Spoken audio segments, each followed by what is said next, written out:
Hey guys, this one's about organic unity.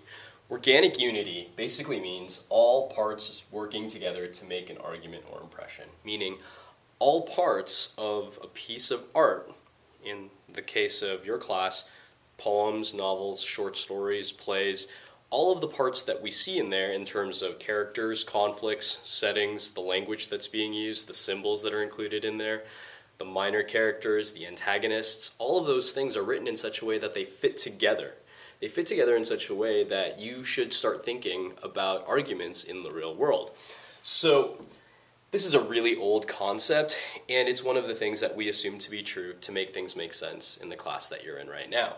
So if we take all the parts of a text and we write it in such a way that the character is somehow related to the symbol and the conflicts and the language and the minor characters in the setting, that they're all somehow, dealing with the same topic, and how all these things work together and play out, based on the topic that we're focusing on, will eventually lead to some sort of theme or moral about the real world.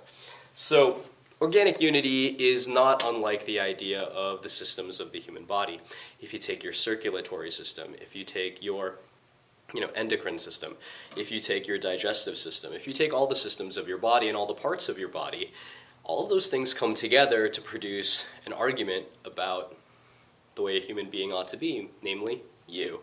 Your systems have formed together to produce you, kind of like the way the systems of a text have come together to produce what we read in class.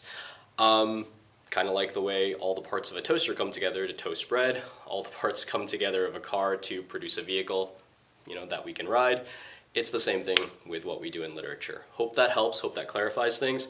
It's not a difficult concept. It is like, a fancy term that we use, and I'll kind of throw it around in class. But if you have any more questions about what organic unity basically means, don't hesitate to contact me after class or to email me. Hope that helps. See you in class.